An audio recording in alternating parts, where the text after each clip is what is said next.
Estimados, el día de hoy hablaremos sobre nuestro análisis correspondiente al terremoto de México, específicamente en Chiapas. Los integrantes de este equipo son Brian Álvarez, Roberto González, Valentina Gutiérrez, Humberto Muñoz y yo que les habla, Kate Moller.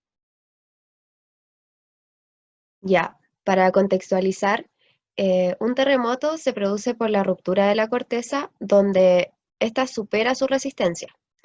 Como mi compañera dijo recién, este terremoto fue en México, en el estado de Chiapas, específicamente en la localidad de Pijijiapan.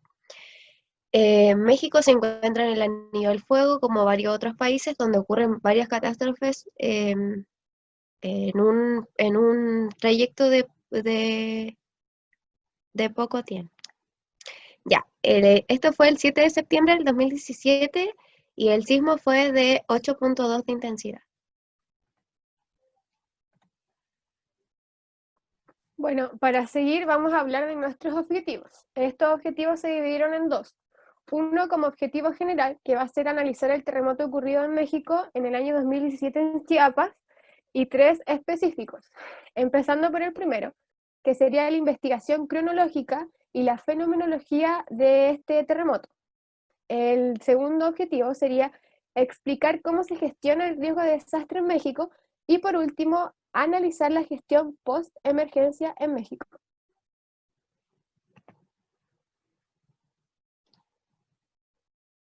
Para llevar a cabo estos objetivos, realizamos una metodología que segmentara cada uno de ellos, donde el primero es investigar cronológicamente los hechos ocurridos y la fenomenología del terremoto de México en Chiapas, como dijo mi compañera.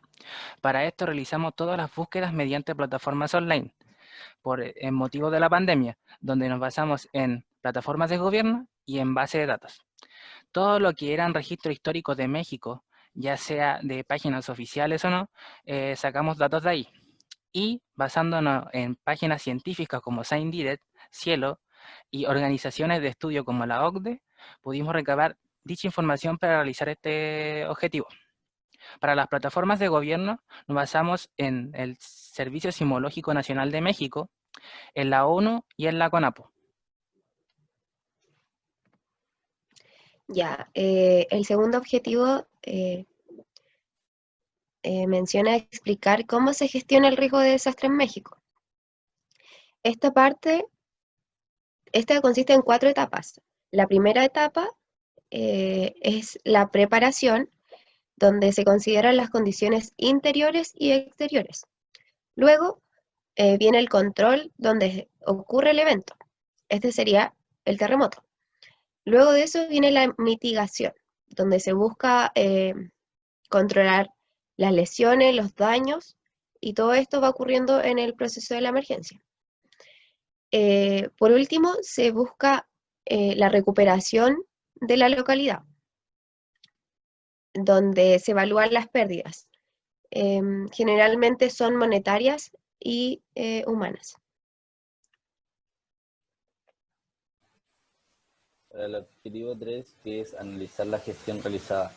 Post emergencia, la metodología fue la misma, bastante similar a la metodología 1. Para esta metodología se tuvieron en consideración las metodologías 1 y 2. Las bases de datos que se utilizaron fueron ScienceDirect, Cielo, OCDE, la UNDP, que es el Programa de las Naciones Unidas para el Desarrollo, y en plataformas del gobierno se utilizaron plataformas de legislación para encontrar algo que nos dijera en cuanto a la ley.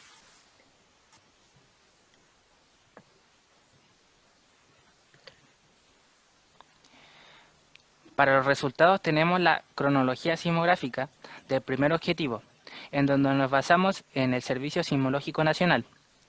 Para ello se nos otorgan sismos de magnitud superior a 8.0 en la escala de momento. Estos registros son desde el año 1900 y desde el año 2017. Primero tenemos el sismo que ocurrió el 15 de enero de 1931 con 8.0 en la escala de momento, que estos sismos ocurrieron entre las capas de Cocos y la de Norteamérica, donde una se subduce sobre la otra. Todos estos registros ocurrieron manteniéndose de forma perspectiva hasta el que conocemos actualmente del 7 de septiembre de 2017 de Chiapas, siendo el mayor registrado hasta el momento en México.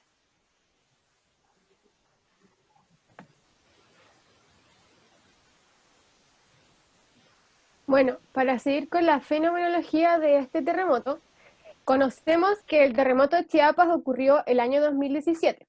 Este terremoto fue un movimiento de placas ocasionado por una fractura telúrica. Este terremoto es un terremoto intraplaca.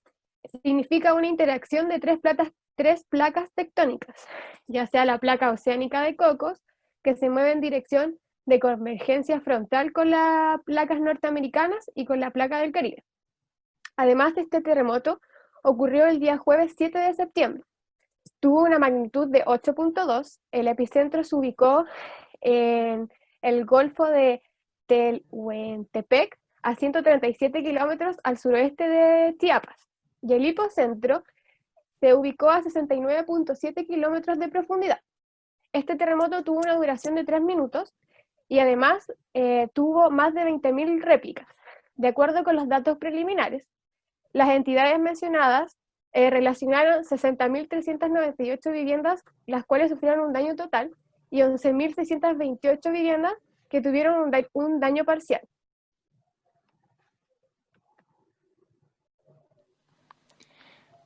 Posteriormente, según el reporte sísmico, tenemos las réplicas reportadas hasta noviembre, donde acá podemos destacar que tras la seguidilla del sismo de 8.2 de la escala de momento, tenemos un sismo de 5.8 y 6.1. Este primero ocurrió el 8 de septiembre a las 0:24 horas y se localizó a 72 kilómetros al suroeste de Salina Cruz. El segundo lo siguió con 6.1 el 23 de septiembre a las 7 de la tarde.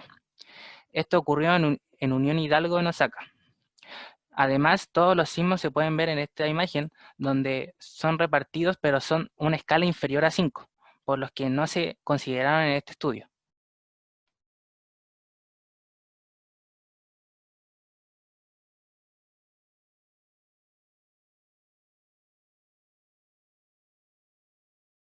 Bueno, yo le voy a, bueno, yo le voy a hablar sobre el sistema de protección civil. Bueno, el sistema de protección civil está compuesto o sea, aclara los deberes y las obligaciones. Esto debe ser respaldado por sanciones y estímulo adecuado. Bueno, el objetivo de este sistema de protección civil es proteger eficazmente a la ciudadanía, tanto los bienes y la economía, para construir un mejor gobierno. Bueno, como podemos apreciar en el esquema de color salmón, tenemos a las altas gerencias, que son las encargadas de emitir o recibir las órdenes. Luego tenemos los de color verde, que son las encargadas de recibir estas órdenes. Y finalmente tenemos los de color amarillo, que son los encargados de coordinar y de asesorar para que se lleve a cabo este plan de protección civil.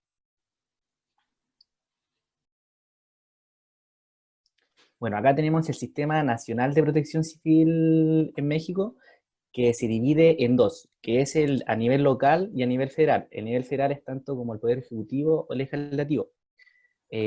Acá podemos ver cómo actúan las altas gerencias frente a una emergencia o catástrofe.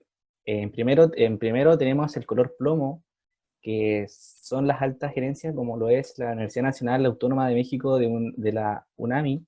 Luego tenemos los cuadros de color azul, que son las comisiones, secretaría o servicio meteorológico nacional, que son los encargados de llevar a cabo esta emergencia. Y finalmente tenemos los de color plomo, que son los encargados de evaluar el riesgo, tanto en los estados como en los riesgos municipales.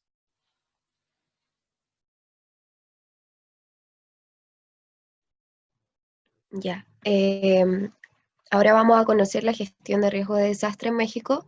Esta metodología es según la OCDE y parte por la prevención, donde menciona el riesgo, que sería el peligro por la vulnerabilidad por la exposición.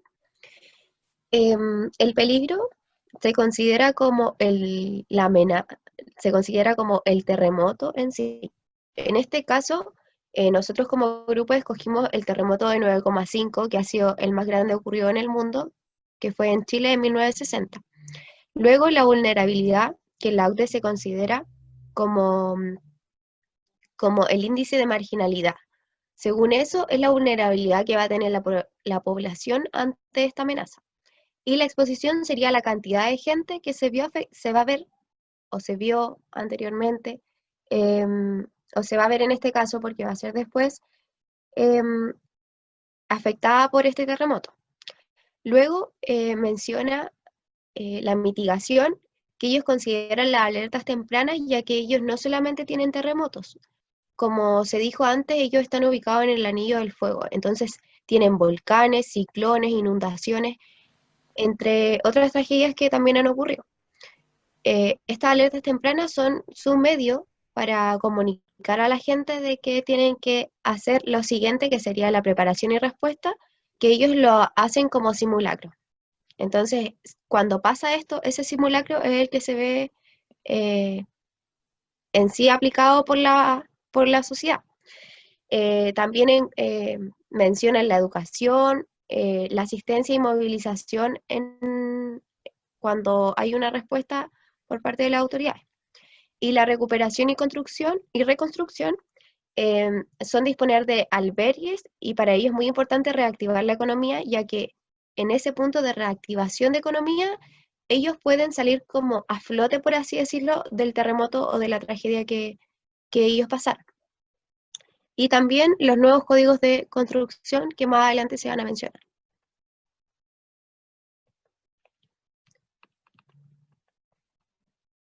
Bueno, yo le voy a hablar sobre SINAPROC, cuándo se creó y cuál es su función. Bueno, SINAPROC es un sistema nacional de protección civil que se creó el 6 de mayo de 1986.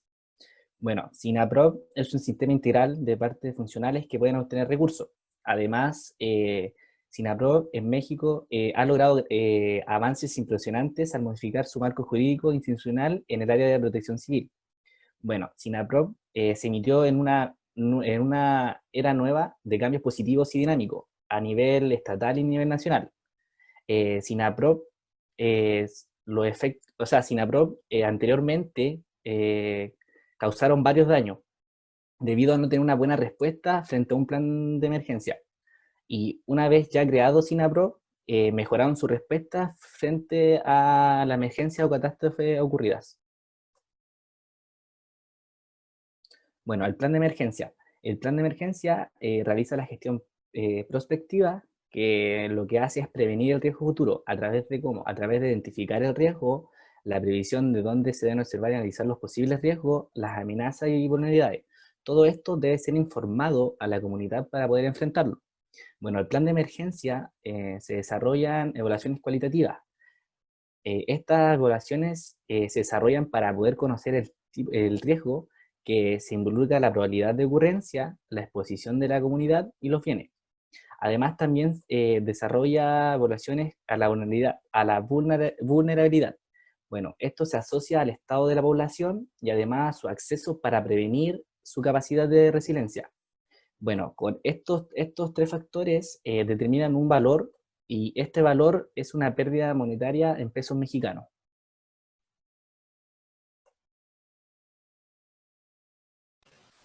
De la gestión realizada post-emergencia. De la gestión realizada post-emergencia se encontró un documento el cual describe cómo se reaccionó después de la emergencia. Y en cuanto a lo mencionado por mi compañera, que dice que después de la emergencia viene la recuperación, se encontró otro documento que es de gestión del riesgo de desastre de la Oficina de Información Científica y Tecnológica para el Congreso de la Unión. En consideración a eso, la Ley de Protección Civil de México nos dice que la recuperación es la acción transitoria que está orientada a alcanzar el entorno de la normalidad social y económica, que va relacionado a lo que nombraba Humberto también sobre la pérdida económica. Esta ley dice que el Comité Nacional de Emergencia tiene la acción transitoria orientada a alcanzar el entorno de normalidad social y económica. Bueno, eso quiere decir que el Comité Nacional también está encargado de proveer los programas institucionales, medios, materiales y financieros para la acción de auxilio, recuperación y reconstrucción, para que cada estado pueda llevar a cabo el regreso a la normalidad.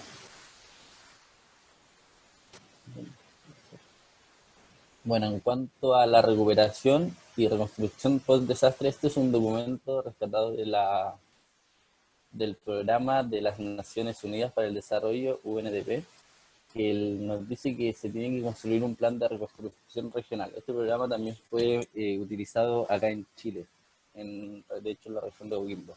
Nos dice que el plan lleva etapas de reconstrucción y además de eso tiene una estructura. Las etapas de reconstrucción se van a mostrar a continuación. Pásame la guía propuesta.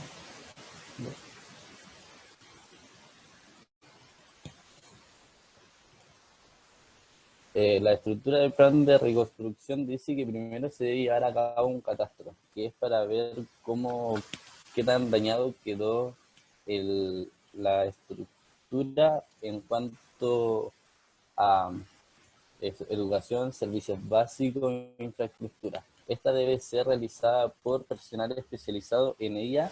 De ese catastro se genera un resultado. Con ese resultado se elabora un plan. Se elabora un plan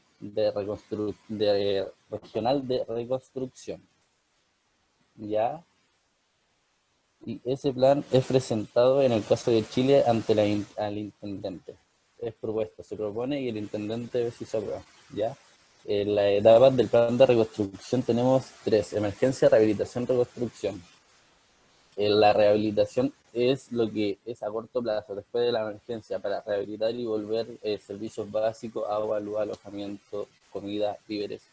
Y la reconstrucción es más a largo plazo, lo que se hace es como volver a mejorar la infraestructura de lo que fue dañado. Para eso también se tiene que tener en consideración que cuando se reconstruye tiene que ser mejor a lo que antes ya estaba, o tiene que mejorar en cuanto a calidad y condiciones para que cuando ocurra un evento similar o de mayor grado no se derrumben o no hayan daño en las estructuras que sufrieron daños, para recuperar su normalidad con mayor anticipación.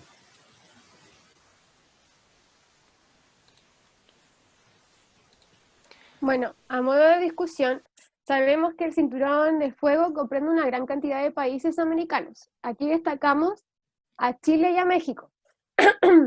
Además, sabemos que este Cinturón de Fuego es una zona del Océano Pacífico muy propensas a actividades sísmicas y volcánicas, como lo mencionaba mi compañera anteriormente. Es por esto que México es un país sísmico, al igual que Chile. Tenemos, por ejemplo, el caso del terremoto de Coquimbo. Este terremoto ocurrió en la zona de ruptura, en la que se originan ondas sísmicas. Esto se entiende como una superficie entre el contacto de la placa Nazca y la placa sudamericana, donde la primera se subduce con la segunda.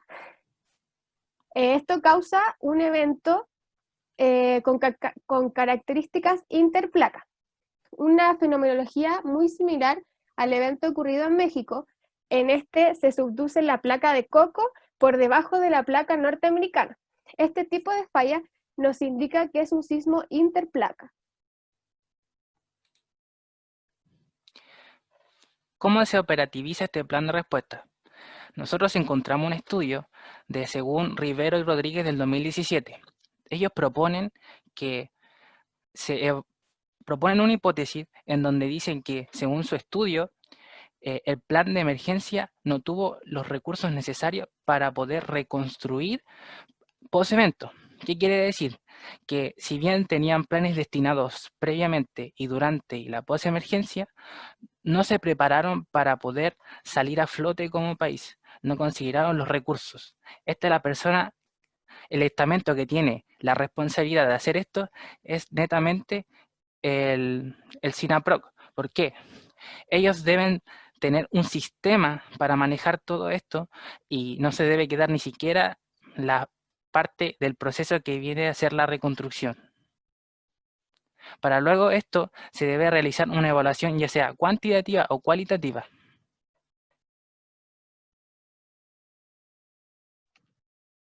En esta parte de la evaluación cualitativa del riesgo, carencia de planes de reconstrucción y que los sismos no se pueden anticipar, partiendo por la evaluación cualitativa, en algunos lugares de África se ha hecho una evaluación que sería como tipo encuesta para saber cómo la comunidad piensa que el municipio o el gobierno actuó frente a la emergencia. Lo que claramente no fue evidente en México, ya que ellos ya tenían carencia de planes de reconstrucción, de prevención, cosas que ellos no consideraban, no lo consideran tan importante. La carencia de planes de reconstrucción, como mi compañero lo mencionó antes, recién después del terremoto del 2017 se dio a conocer un decreto que permitía aumentar los fondos o permitía aumentar la autoridad de los municipios para que ellos tuvieran poder de reconstruir, ya que esta parte fue muy lenta en México. Y como dije, los sismos no se pueden anticipar, eso lo sabemos todos y es un punto que es muy difícil de abordar porque va a seguir siendo así durante mucho tiempo. No hay estudios que digan que se pueden anticipar o que se pueden saber por unas horas antes o algo así. Entonces, hay que tener planes integrales de emergencia, que es súper importante para cualquier país que esté en el anillo del fuego. Al tiro. A modo de conclusión, tenemos que, como grupo, pensamos que el marco jurídico institucional debe ser claro y conciso. No debe esperarse que ocurra una emergencia para establecer una normativa que mejore estas estructuras o las consecuencias que puede generar el sismo. Debemos mejorar la gestión post-emergencia. Y no solo eso, ya que ocurrió el sismo, también se deben verificar los datos que se tienen en los planes de previo y durante la emergencia. Como grupo, podemos resumir que la gestión de prevención de México fue deficiente. Pero ojo, estamos hablando en el año 2017. De aquí a 3 años cambiaron mucho las cosas. Sabemos que, según la guía en Chile, reconstruir mejor de lo que había se refiere a que si los sismos generaron daño a la estructura, se debe hacer que esa estructura sea sismo resistente mejor a la que había. No hay que esperar a que, porque un sismo no se pueda prevenir, tomar acciones. Al contrario, uno puede basarse en sismos de otros países como lo es Chile, para poder fomentar la cultura preventiva de aquí en cualquier país y de forma internacional, ya que un sismo de esta índole puede ser catastrófico tanto para las personas, los bienes y para la economía del país.